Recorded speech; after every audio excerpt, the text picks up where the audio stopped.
बाहर आई हुई है। मोदी जी की सारी गारंटी जैसे चाइनीज माल की कोई गारंटी नहीं होती है, वैसे ही मोदी जी की किसी चीज की गारंटी नहीं।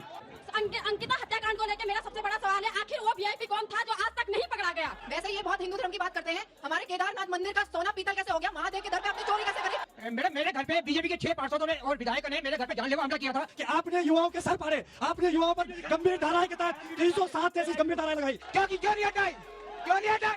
अग्निवीर योजना को कांग्रेस पार्टी आते ही समाप्त करेगी, सबसे पहली चीज। इन लोग के यहाँ पे नारे लगाने से कुछ नहीं होने वाला। नारायण दत्त तिवारी सरकार में जो जियो आया था कि यहाँ के जो निजी क्षेत्र हैं या जो बड़ी परियोजनाएं हैं उनमें 70% रोजगार स्थानीय युवाओं को दिया जाएगा। आज आंकड़े उठाकर देखिए। ठीक है, जनता के बीच आप दोबारा पहुंचे हैं और जनता के बीच जाते हुए आपको इन सवालों का जवाब देना। वो कहेंगे कि ये सब आपने पहले भी कहा था, कहां पर काम पहुंचा, क्यों आप पर फिर से भरोसा करें, तीसरा टर्म बीजेपी को क्यों दे, बताइए। अंजना जी, मेरे हाथ में है मोदी की गारंटी। ये जनता इसीलिए हम पे भरोसा करेगी क्योंकि मोदी है तो मुमकिन है। ये पहला राज्य बना जिसने सामान्य यूसीसी, जिसकी यूनिफॉर्म सिविल कोड की हम बात कर रहे हैं, उसमें यहाँ लागू करके दिखाया है। 1 नेशन 1 इलेक्शन अगर हम कहते हैं तो ये इसलिए मुमकिन होगा, शक्ति है। हम कहते हैं यूनिफॉर्म सिविल कोड, वो कहते हैं पर्सनल लॉ को स्ट्रेंथन करेंगे। इस 10 साल की लेगेसी, ये हमारा सबसे बड़ा हथियार है क्योंकि 10 साल में हमने दिखाया है, हमने करके दिखाया जो कोई नहीं सोचता था। वो कह रहे हैं हम 30 लाख नौकरियां दे रहे हैं, आप क्या कर रहे हैं? एक मिनट, रोजगार, महंगाई क्या गायब है? ये आरोप है कांग्रेस का, जवाब दीजिए। मैं रोजगार पे भी आ रहा हूँ। धारा 370 साल बीत गए, कहते थे कि अगर कोई छुएगा तो आग लग जाएगी। हटी कि नहीं हटी? और दूसरी बात, कम ज्ञान हो तो मैं कुछ नहीं कर सकता हूँ। ये 52 पन्ने का अगर मैनिफेस्टो पढ़ते तो देखते कि रोजगार की बाहर आई हुई है। क्या बोला तूने? किस सेक्टर में रोजगार नहीं मिलेगा? किस सेक्टर में? यहाँ तो एक बाबा उठे, कह दिए 30 लाख नौकरी भर देंगे। किसी ने कान में बोला कि बाबा केंद्र में 30 लाख नौकरी खाली है, भरना है तो 30 लाख नौकरी भर देंगे। अरे यहाँ पे कैसे भरेंगे नहीं पता है। दूसरा 9वीं फेल उठे, 10 सेकंड और 9वीं फेल उठे, 1 करोड़ नौकरी देंगे। एक लाइन जोड़ी सृजन करेंगे, कहां से करेंगे ये नहीं पता, कैसे करेंगे ये हमने बताया। आलोक शर्मा जी, मोर्चा संभालिए। वो कह रहे हैं कि हमारे पास ही असल खाका है, मोदी की गारंटी ही गारंटी पूरा करने की गारंटी है। इधर कौन है जिस पर विश्वास करें? सबसे पहले तो मैं इस वीरों की भूमि बाबा केदार, बाबा बद्री और मां गंगा को नमन करता हूं। और सबसे पहले मैं डॉक्टर भीमराव अंबेडकर साहब जी का आज जन्मदिन है, पूरे देशवासियों को उसकी बधाई देता हूं। अब बात आती है जुमला पत्र की। जो आज ये मोदी जी का जुमला पत्र आया है, ये खिलौना है। इसमें लिखा है, अरे भाई सुनिए ना, बहुत इंटरेस्टिंग बात बता रहा हूं मैं जुमला पत्र की। इसमें लिखा है मेड इन चाइना, और ये मोदी जी का जुमला पत्र है। ये दोनों बराबर हैं। मोदी जी की सारी गारंटी जैसे चाइनीज माल की कोई गारंटी नहीं होती है, वैसे ही मोदी जी की किसी चीज की गारंटी नहीं। उसका कारण बताता हूं मैं आप लोगों को। युवा बैठे हैं इसलिए बता रहा हूं मैं। 2014 का मैनिफेस्टो पेज नंबर 5 लिखा था, स्पेशल टास्क फोर्स बनाकर विदेशों से काला धन लाएंगे। किया क्या इन्होंने? किया ये कि इलेक्टोरल बॉन्ड ले आए। दूसरा, पेज नंबर 6 पे लिखा था रुपए को मजबूत करेंगे, डॉलर की तुलना में 54 रुपए से पहुंचा दिया 86 पर। ये गारंटी की बात कर रहा हूं मैं। 8 नंबर पेज पर लिखा था नॉर्थ ईस्ट को मजबूत करेंगे, मणिपुर में का क्या हाल किया है, ये मोदी जी की गारंटी है। पेज नंबर 15 बीजेपी का घोषणा पत्र 2014, उसमें लिखा था कि हम 100 स्मार्ट सिटी बनाएंगे। अगर कोई एक बन गई हो तो उसका नाम जरूर बताइएगा मुझे। मैंने इसीलिए कहा, इसमें 15 नंबर पेज पर लिखा था कि 100 जिलों को हम गरीबी से दूर करेंगे और वहां पर काम करेंगे। और किया क्या कि पूरे देश को आज 80 करोड़ राशन की बात करते हैं कि हम दे रहे हैं, और हालत यह है कि इस जुमला पत्र में मेरे यहां युवा साथी बेरोजगारी से जूझने वाले बैठे हैं। इस जुमला पत्र में गूगल कीजिएगा, बेरोजगारी शब्द ही 2 जगह आया है केवल। बेरोजगारी से इनको बेरोजगारी का ब नहीं पता, महंगाई का म नहीं पता, और बात करते हैं बड़ी बड़ी। देश को 4 गुना कर्जे में मोदी जी ने पूरा डुबो दिया। कहा था किसानों की आय डबल करेंगे, किसानों के ऊपर कर्जा डबल कर दिया। मैं इसलिए कह रहा हूं कि मोदी जी की गारंटी इस चाइनीज सामान की तरह है जिसकी कोई गारंटी नहीं। बॉबी जी, आपके समर्थक तो बड़े आए हैं भाई। ये तो पता चल रहा है। समर्थक भी लेकिन आए लेकिन हैं। लेकिन लेकिन देखिए, चुनाव जीतना एक बड़ी चुनौती होती है साहब। ये चुनाव लड़ना सबका अधिकार सुन है। सुन चुनाव लड़ना सबका अधिकार है और हम किसी को उखाड़ने नहीं आए हैं। हम तो वो गारंटी बताने आए हैं जो गारंटी अभी लेकर आए हैं कि मोदी जी की गारंटी है। हम कहते हैं कि उस उत्तराखंड में, इस देवभूमि में मोदी जी की गारंटी थामी है। मोदी जी की गारंटी थामी है जो चुनाव हारने के बाद मुख्यमंत्री बन जाते हैं और उसके बाद सुनो, और उसके बाद एक एसडीएम जैसे जिम्मेदार पद पर, एक एसडीएम जैसे जिम्मेदार पद पर फर्जी नियुक्ति पत्र लेकर के एसडीएम बनाया जाता है। मैं ये गारंटी की बात करने आया हूं। मैं अगर यहाँ पर आज खड़ा हूं तो उत्तराखंड में सबसे बड़ा मुद्दा भ्रष्टाचार है, मैं बताना चाहता हूं। यहाँ के युवाओं को छला है। बहन अंकिता भंडारी की बात हो रही है। वास्तव में ये उत्तराखंड महिलाओं के बलिदान पर यहाँ के 42 शहादतें हुई है, भीख में ये उत्तराखंड नहीं मिला है।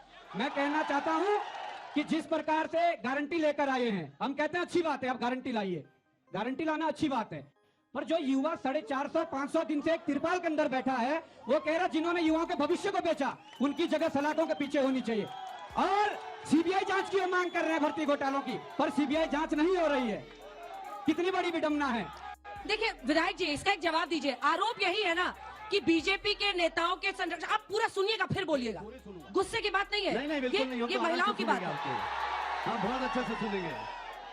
बीजेपी के नेताओं के संरक्षण में हुआ एक आरोप है, दूसरा है कि डेमोलिशन उस रिसोर्ट का ताकि वहां के सबूत मिटा दिए जाएं। ये किसके ऑर्डर से हुआ? क्या बीजेपी के नेता के ऑर्डर से हुआ?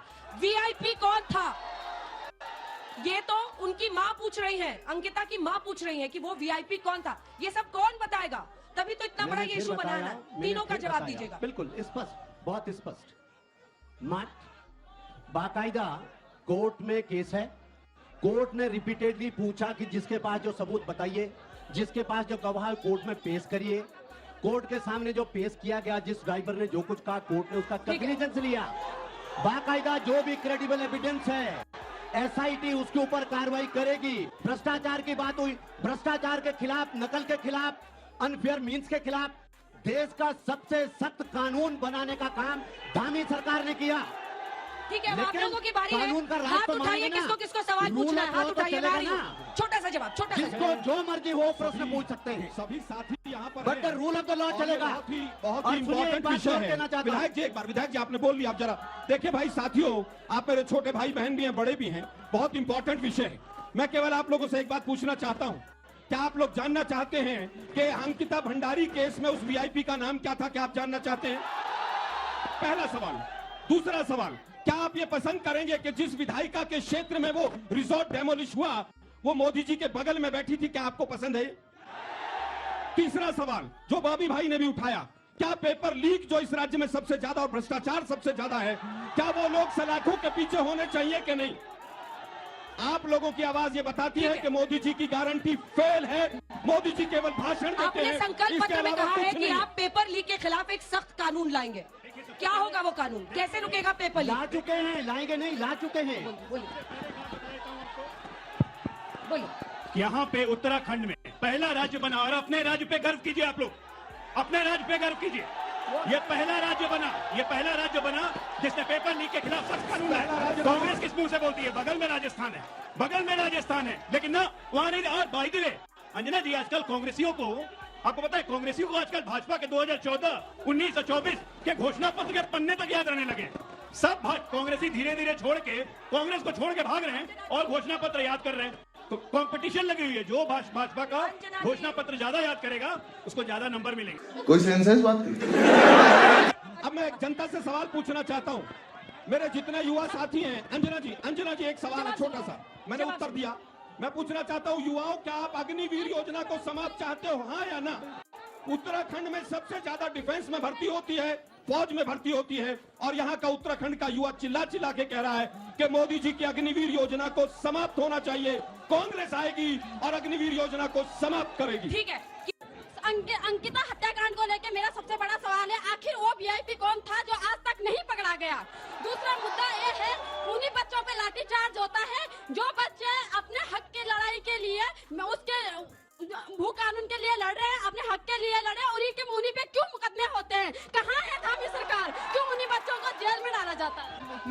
भाजपा से एक सवाल है, वैसे ये बहुत हिंदू धर्म की बात करते हैं, हमारे केदारनाथ मंदिर का सोना पीतल कैसे हो गया? महादेव के दर पे आपने चोरी कैसे करी? आप ये बताइए।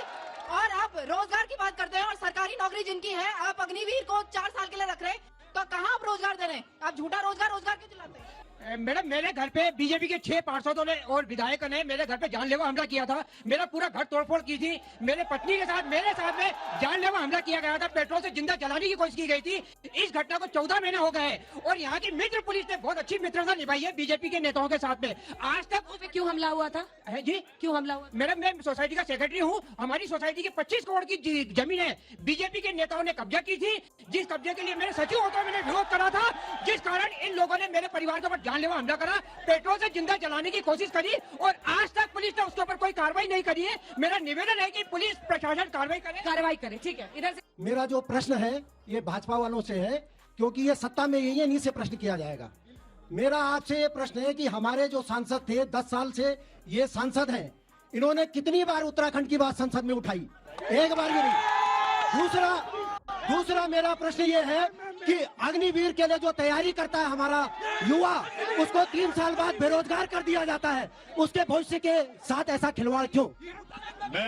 मैं केवल इतना पूछना चाहता हूं कि इस राज्य को 42 साधुओं के बाद हमने बनाया था।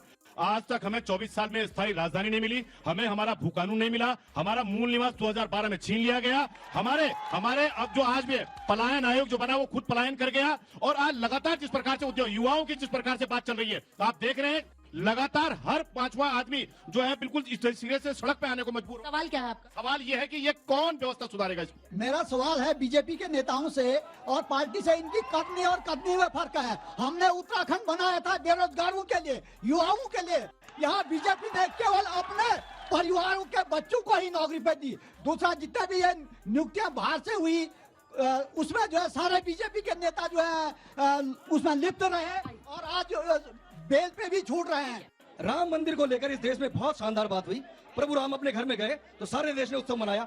इस प्रदेश में हम अपनी खुली आंखों से एक ऐसा भवन बनते हुए देख रहे हैं। एक सैनिक के बेटे, सवाल क्या है? सवाल है, एक सैनिक जो सेना में भर्ती हुए, सेना में सैनिक के रूप में भर्ती हुए, रिटायर में सूबेदार के रूप में, उन सूबेदार साहब के बेटे आज इस प्रदेश में मुख्यमंत्री बने। वो ताकत इसलिए मिल पाई मैडम क्योंकि वो अग्निवीर नहीं थे। और इस अग्निवीर ने आज इस प्रदेश के युवाओं के भविष्य से इतना बड़ा खिलवाड़ कर दिया कि अगर अग्निवीर योजना होती तो पुष्कर सिंह धामी के पिताजी उनको कॉलेज नहीं पढ़ा पाते, स्कूल नहीं पढ़ा पाते। और वो अच्छी स्कूलिंग और अच्छी जो पेरेंटिंग आज इंतजाम ये है कि धामी जी का बेटा ददून स्कूल में एडमिट हो गया है। क्यों? क्योंकि वो राजीव गांधी जैसे स्कूल में उसको इसलिए मिला क्योंकि उसके दादा सैनिक थे, सूबेदार बने और अग्निवीर नहीं थे। ये अग्निवीर श्राप है। मैडम, मैं कुंभ नगरी हरिद्वार से आया हूँ और पहले तो जोशी मठ में इतना बड़ा भूदसाब हुआ, आज तक गंगा जी के गंदे नाले बंद नहीं हुए। और सबसे बड़ा अगर टिहरी में कोई घोटाला हुआ है, टिहरी लोकसभा में, वो यमुनोत्री धाम के साथ सौतेला व्यवहार आप लोगों के द्वारा किया गया, जहां 35 करोड़ का जो घाट बनाने का वो था वो कहां गया? मैं बीजेपी के प्रवक्ताओं से ये सवाल करना चाहता हूं कि आपने युवाओं के सर फाड़े, आपने युवाओं पर गंभीर धाराएं के तहत 307 जैसी गंभीर धाराएं लगाई। मैं सवाल पूछना चाहता हूं बीजेपी प्रवक्ताओं से। उन्होंने कहा कि हमने सबसे मजबूत नकल कानून बनाया, लेकिन उस नकल कानून के अनुसार सबसे पहला जो मुकदमा हुआ वो उस छात्र पे हुआ जिसने कहा कि पेपर लीक हुआ है। तो ऐसा नकल विरोधी कानून आपने बनाया। और आप अभी इलेक्टोरल बॉन्ड का घोटाला सामने आया तो उसमें जो उत्तरकाशी में जो छोटे छोटे सवाल कीजिए और लोगों को मौका मिले। उत्तरकाशी में जो सुरंग धसी थी, नवयुग इंजीनियरिंग कंपनी ने बनाई थी, उसने 55 करोड़ रुपए बीजेपी को इलेक्टोरल बॉन्ड से चंदा दिया। तो ये है आपका भ्रष्टाचार के खिलाफ अभियान। ये वीआईपी कल्चर में पहले एक गाड़ी पे लाल बत्ती होती थी, अब 4 गाड़ियां साथ चलती है। वीआईपी कल्चर कब खत्म होगा? मैम, मेरा सवाल कांग्रेस गवर्नमेंट से ये है कि 370 के पहले आपने, कांग्रेस की सरकार नहीं है यहाँ। मैं तब भी कह रहा हूँ 370 की जब सरकार थी उनने 370 में क्यों नहीं हटा? जब तुरंत बीजेपी आई उन्हें 5 अगस्त 2019 में तुरंत हटाई। उसके पहले क्यों नहीं हटाई? क्यों नहीं हटाई? ठीक से बोलो नहीं तो नस फट जाएगा। मैं केवल एक सिंपल सा सवाल पूछना चाहता हूं अपनी वर्तमान सरकार से। आप जो है परिवारवाद की बात करते हैं कि गलत है, बिल्कुल हम इसे एक्सेप्ट करते हैं। क्या टिहरी में जो राजशाही फैमिली, क्या वो परिवारवाद नहीं है? क्योंकि बात ये भी हो कि हर पार्टी का एजेंडा क्या है, वो कैसे बदलेगा उत्तराखंड की तस्वीर। देखिए, सबसे और जो पहले सवाल आए थे वो सब उत्तराखंड में सबसे ज्यादा जो रोजगार जाता है वो सबसे ज्यादा डिफेंस में जाता है। अग्निवीर योजना को कांग्रेस पार्टी आते ही समाप्त करेगी, सबसे पहली चीज। उसके बाद 30 लाख पद जो सरकारी नौकरियों में केंद्र में खाली पड़े हैं उनको हम भरेंगे। तीसरा हमने कहा कि हम पेपर लीक जितने हुए हैं उनके ऊपर पूरी तरह से लगाम लगा के, और जो कोर्ट्स में केसेस पेंडिंग हैं जिसकी वजह से भर्ती नहीं हो पा रही है उनको भर्ती कराएंगे। अब मैं कहना चाहता हूं कि आप सब उत्तराखंड के साथी हैं मेरे, आपको पता होगा कि गंगा की सफाई के लिए एक स्वामी जी थे जिनका नाम आप लोग में से शायद बहुत से नहीं जानते हो, ज्ञान स्वरूप जी महाराज। 67 दिन तक वो पूरी तरह से भूख हड़ताल पर रहे, उनकी मृत्यु हुई, उनका देहांत हुआ। आज सबसे पहले हम उनको नमन करते हैं कि जिन्होंने गंगा एक्शन प्लान के भ्रष्टाचार, गंगा की सफाई के भ्रष्टाचार को पूरी तरह से उजागर किया। यहाँ की पूरी सभा से अंजना जी आज तक के दर्शक समझ गए होंगे, सबसे बड़ा मुद्दा यहाँ पर बेरोजगारी है। दूसरा सबसे बड़ा मुद्दा यहाँ पर महिला असुरक्षा है, और उसमें भी अंकिता भंडारी का केस और उस वीआईपी का नाम पूरा उत्तराखंड की जनता जानना चाहती है। और तीसरा जो सबसे बड़ा मुद्दा है यहाँ पर, वो मुद्दा है महंगाई का, कि उत्तराखंड में महंगाई के कारण, बेरोजगारी के कारण लगभग 8 जिलों में जो भयंकर पलायन हुआ है इस डबल इंजन की सरकार में। मोदी जी आते हैं तो भाषण देते हैं बड़े बड़े कि यहाँ की जवानी और यहाँ का जल यहीं पर रोकूंगा, और उसके बाद भयंकर पलायन होता है। जवाब मोदी दीजिए। जी आते हैं और पलायन को बढ़ावा देते हैं। पलायन यहाँ पर एक बहुत बड़ा मुद्दा है।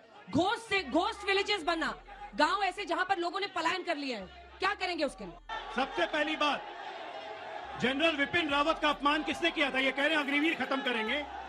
यही के देश, यही के बेटे थे जनरल विपिन रावत को सड़क का गुंडा कहने वाले। ये व्यक्ति कहते हैं कि अग्निवीर अग्निवीर 1 साल के बाद आएगा, 1 साल के बाद दिखेगा। अग्निवीर के जितने लोग हैं हर जगह सरकारी नौकरी मिल जाती। और एक बात बता दूं आपको, लोकल, एक मिनट, उत्तराखंड मोदी जी के दिल में बसता है।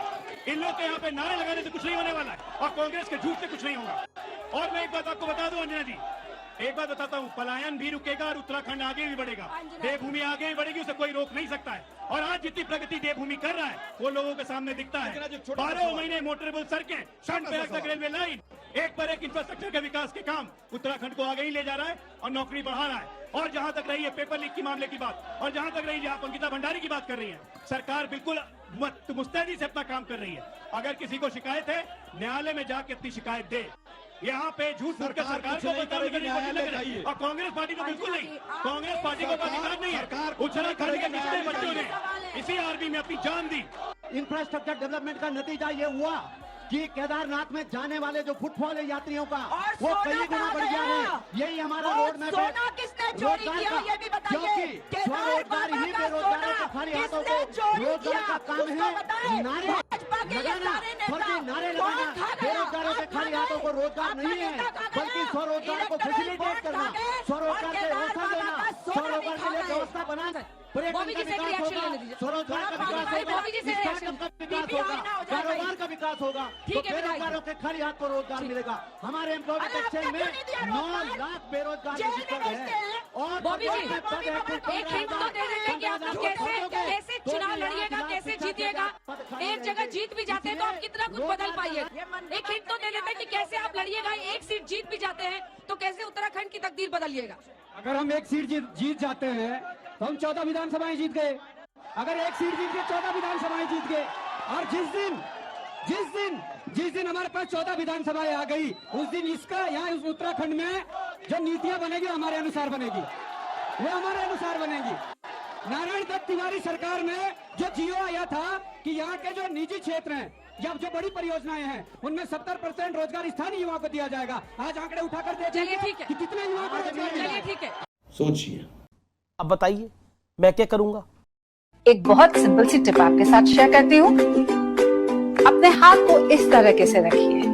If you look at this from your side, आपका लेफ्ट हैंड आपको बी के जैसे दिखेगा और राइट हैंड आपको डी के जैसे दिखेगा।